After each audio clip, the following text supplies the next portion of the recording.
안녕하세요. 코인 뉴스룸 진행을 맡은 이지영입니다. 자, 오늘도 여러분들에게 암호화폐 시장에 관한 다양한 뉴스들 함께 해드릴 텐데요.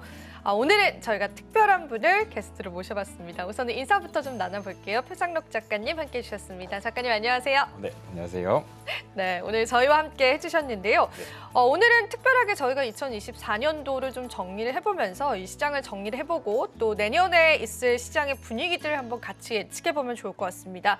바로 한번 이야기 들어볼게요. 작가님, 오늘은 저희 어떤 이야기들 또 풀어볼까요? 네, 오늘은 일단 2024년이 이제 마무리되고 있지 않습니까? 이제 연말도 얼마 남지 않아가지고 이제 한 해를 좀 점검해보는 시간을 가지면 좋을 것 같고, 네. 동시에 이제 비트코인에 처음 입문하신 분들도 계실 것 같아서 이런 비트코인의 사이클이 있다, 이런 것에 대한 내용을 좀 다뤄보도록 하겠습니다. 네, 좋습니다. 그러면은 또 작가님께서 귀중한 자료들 많이 준비를 해주셨기 때문에 하나하나 또 자료를 보면서 이야기를 나눠볼게요. 네, 잘 알겠습니다.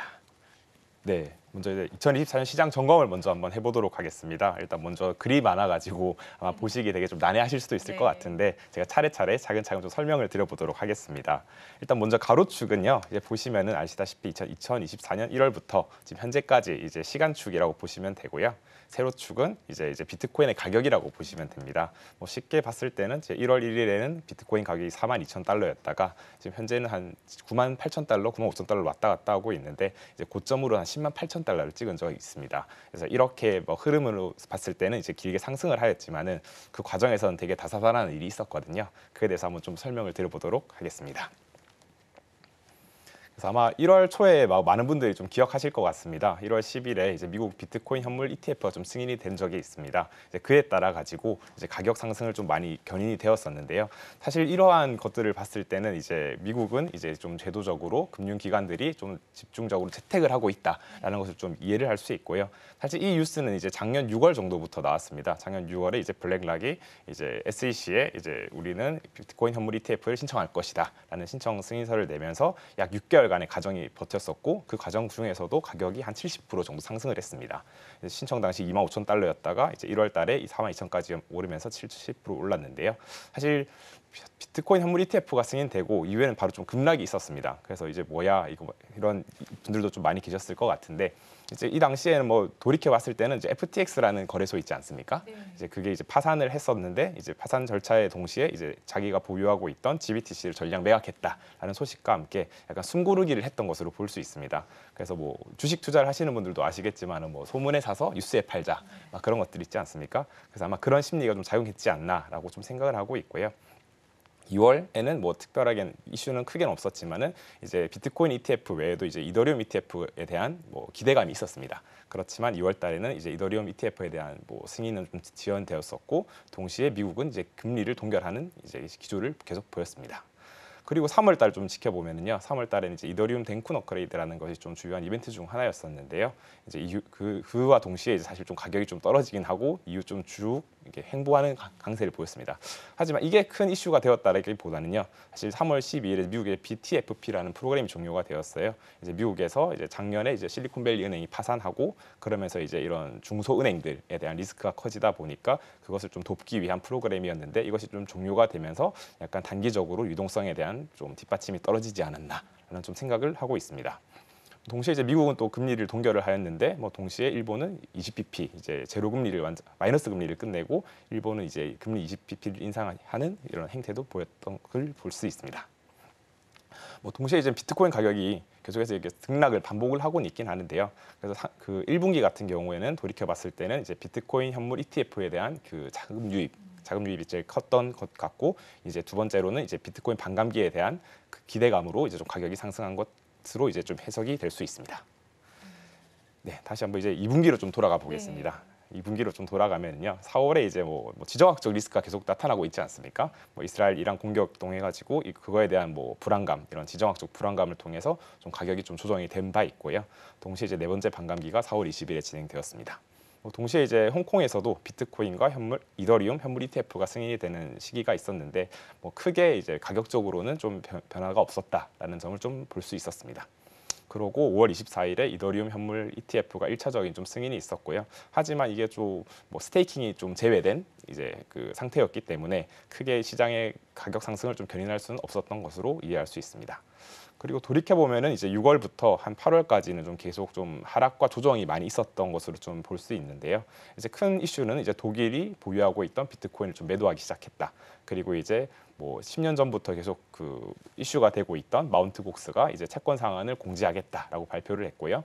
동시에 8월 5일 이제 블랙 먼데이라고 이제 표현을 하고 있는데 일본이 7월 31일에 금리를 다시 또 인상을 하면서 이제 엔캐리 트레이딩 청산에 대한 이슈가 되게 우려가 많이 나타났습니다. 그러면서 이제 이런 시장의 하락이 있었고 이제 뭐 주식 시장뿐만 아니라 비트코인 시장도 좀 하락이 있었다라는 점을 좀 볼 수 있습니다. 그렇지만 뭐 위에는 사실 뭐 제가 서두에 말씀을 좀 안 드렸는데 이 차트를 기준으로 상단은 좀 약간 긍정적인 뉴스, 그렇네요. 아래쪽은 좀 하단은 부정적인 부정적인 뉴스입니다. 네. 그래서 이제 위쪽은 좀 그래도 긍정적인 뉴스들을 좀 모아봤는데요. 이제 뭐 6월 27일에는 솔라나 현물 ETF 신청이 된 것도 있고 이제 미국 ETF, 이제 이더리움 ETF는 최종 승인이 되었습니다. 그러면서 이제 단기적인 가격 상승이 있었는데요. 사실 이때 이제 7월 14일에 대통령 후보인 트럼프의 총격 사건이 또 있었던 날이기도 합니다. 이제 그런과 동시에 이게 오히려 이제 비트코인 시장에서는 호재로 작용을 하였는데요. 뭐 사유는 이제 암호화폐에 좀 친화적인 후보이지 않습니까? 이제 그 후보가 이제 총격을 받았는데 오히려 당선 확률이 높아지면서 이제 비트코인 가격이 좀 급등했던 것을 볼 수 있습니다. 뭐 동시에 이제 비트코인 그 컨퍼런스라는 것이 이제 매년 열리고 있거든요. 7월 말에 이번에 열렸었는데 트럼프 대통령 후보가 이 컨퍼런스에 참석하면서 이제 비트코인을 전략 자산화하겠다 하면서 이제 좀 비트코인에 대한 강한 뭐 신뢰를 좀 구축하지 않았나라는 생각을 하고 있습니다.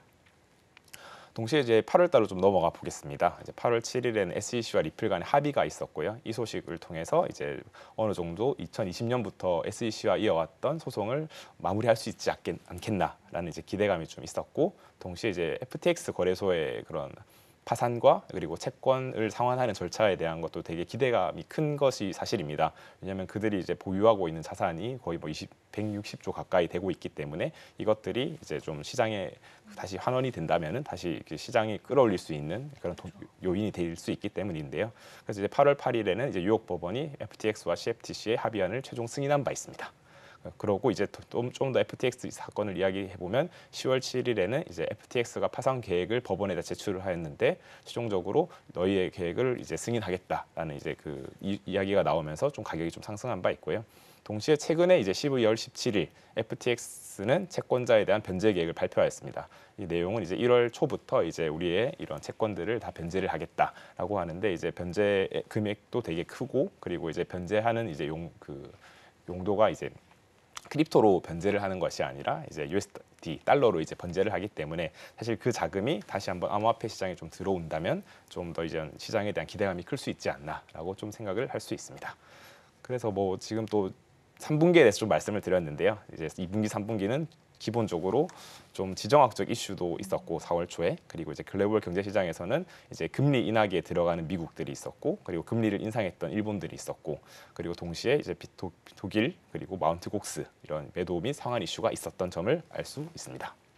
전반적으로 정말 많은 이슈가 있었던 시장이었던 것 같아요. 네. 저희도 너무 바쁘게 올 한 해를 좀 지내오게 된 것 같은데요. 그렇습니다. 그런데 이제 이 많은 사건 중에 그래도 이제 여기에 작가님이 자세하게 설명하시진 않았지만 네. 그래도 조금 큰 사건이다라고 한다면 반감기 이슈들도 우리 시장에 있기도 했었잖아요. 그렇습니다. 그래서 저희가 이제 올해 있었던 일들 내용 이제 마저 듣고 나서 또 반감기 이야기까지 같이 한번 좀 들어보면 좋을 것 같습니다. 네, 작가님. 알겠습니다. 네. 잘 말씀드려보도록 하겠습니다. 네. 그래서 아마 연말 마지막 좀 더 4분기를 말씀드리면 네. 이제 11월 6일에 이제 트럼프가 대통령이 확정이 되었습니다. 그런과 동시에 이제 좀 더 상승을 하였었고요. 이후에도 지속적인 뭐 그 트럼프가 암호화폐에 대한 자본이득세를 폐지하겠다라는 주장이 있었고, 동시에 이제 트럼프가 정부 차원이 아닌 각 주 차원에서 주별로도 이런 비트코인 전략 자산화 법안을 계속 입법을 하면서 발의가 되어서 좀 그런 국가적 차원에서 이런 채택이 좀 진행될 수 있는 가능성이 좀 많이 열렸다라는 점을 볼 수 있습니다.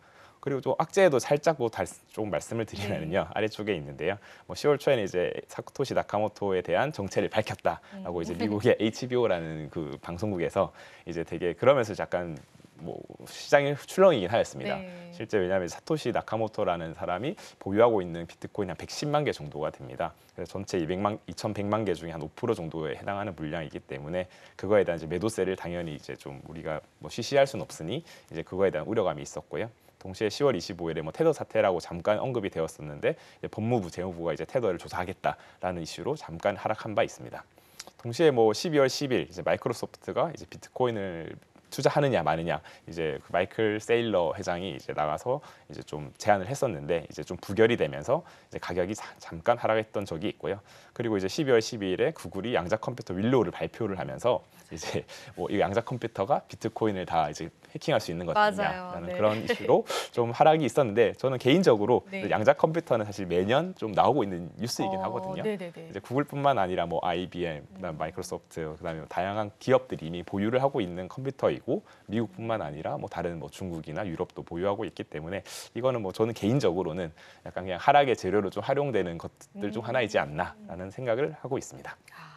사실 이 부분에 관한 우려감들이 최근 시장을 좀 누르기도 했었잖아요. 맞습니다. 그런데 이제 전문가들 이야기 들어보면은 이 지금 개발된 게 105큐비트인데 이제 암호화폐 암호를 깨려면 100만 큐비트가 필요하기 때문에 아직은 멀었다 이런 이야기도 좀 나오긴 하더라고요. 그렇습니다. 개인적으로 작가님께 이제 여쭤보고 싶은 건 어떤 면에서 이제 우리가 이 양자 암호 컴퓨터가 우리 생태계를 깰 수 없다라고 생각을 하세요, 작가님은? 네, 사실 뭐 저도 완전 컴퓨터 엔지니어가 아니기 때문에 어떤지는 모르겠지만은 네. 사실 양자 컴퓨터가 개발되어서 비트코인을 해킹할 수도 있잖아요. 네, 맞아요. 근데 그거는 이제 또 비트코인에 대해서 좀 안 좋게 보는 편익견이고 반면에 이제 비트코인을 옹호하는 사람들 입장에서는 양자 컴퓨터를 활용해서 그 해킹을 막을 수도 있는 것 아니냐라는 이야기도 나오고 오히려. 있어요. 예. 네. 그렇기 아하. 때문에 저는 이제 좀 긍정론자의 편에 좀 약간은 들어 있는 편이고 동시에 이제 아까도 말씀드렸지만은 국가가 한 곳에서 만약에 양자 컴퓨터가 나타나고 활용이 된다라면 그 양자 컴퓨터를 활용해서 뭐 해킹이나 이런 걸 할 수는 있겠죠.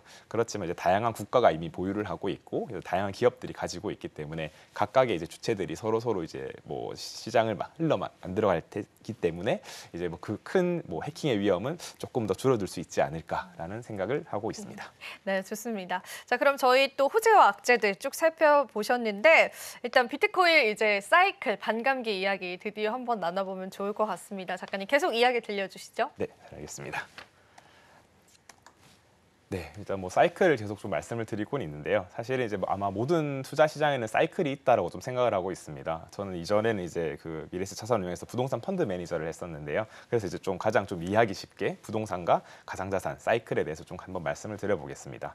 부동산은 기본적으로 이제 한센 주기라는 이제 것이 있습니다. 이게 뭐 17년 또는 18년 주기로 이제 나타난다라고 하는 것인데요. 미국의 경제학자가 이제 주장한 이야기입니다. 그래서 이제 미국 같은 경우는 보통 17년에서 한 18년 주기로 이런 회복기, 호황기, 후퇴기, 침체기를 겪고 있다라고 좀 이해를 할 수 있고요. 국내 같은 경우도 이제 2008년 금융위기 이후 뭐 5년간 하락하였고 2014년 이후 이제 9년 정도 상승을 하여서 2022년부터 이제 좀 하락기에 좀 들어와 있다 정도로 이제 볼 수 있습니다. 그래서 좀 주기가 좀 길다라는 것이 이제 부동산 사이클의 특징인데요. 그에 반면에 이제 비트코인 사이클은 4년이라는 것이 좀 약간 명확하다라고 볼 수 있습니다. 이 이유는 이제 반감기라는 것이 있는데요. 이제 비트코인을 채굴해서 보상으로 받는 것이 이제 반으로 줄어든다라는 것입니다. 그게 4년마다 보통 찾아오는데 4년마다 이제 그 숫자가 반으로 좀 줄어들고 있기 때문에 그거에 영향을 힘입어서 좀 가격적인 뭐 상승 또는 하락의 요인이 될 수 있다라고 볼 수 있습니다.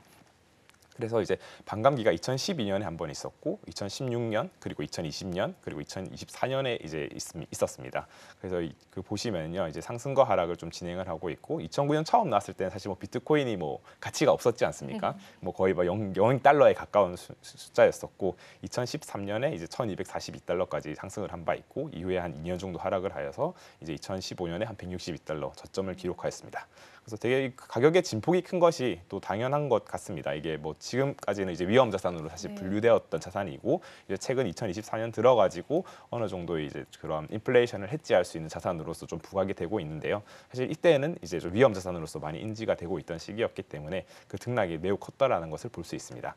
그래서 2015년에는 이제 저점을 기록했고 이후 2년 정도 상승해서 2017년에 또 고점을 기록하였고 또 1년 하락 그리고 2년 10개월 상승 그리고 지금 1년 하락 그리고 지금 2022년 15,400달러를 저점을 기록하고 상승 사이클에 있는 중입니다.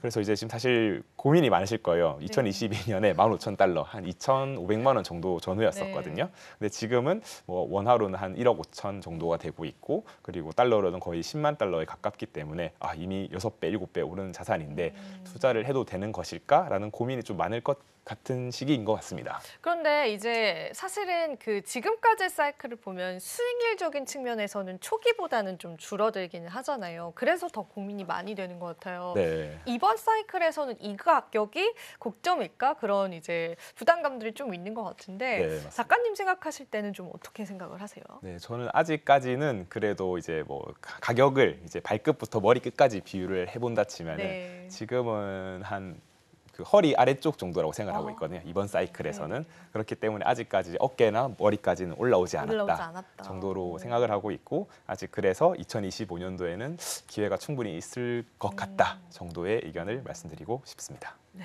좋습니다. 이렇게 해서 저희가 부동산 사이클과 같이 조금 비교를 해봤고요. 일단 비트코인 자체의 사이클이 이제 부동산 대비해서는 적긴 하지만 그래도 지금까지 사이클로 봤을 때는 또 여러 가지 패턴들을 여러분들이 파악한다면요, 투자 포인트로 충분히 가져갈 수 있어도 좋을 것 같습니다. 그러면은 반감기 사이클별로 가격의 고점과 저점이 어떻게 형성이 됐고 가격 변동성은 좀 어떻게 되었는지 궁금하신 분들 많을 것 같아요. 한번 정리해 주시면은 감사할 것 같습니다. 네, 알겠습니다.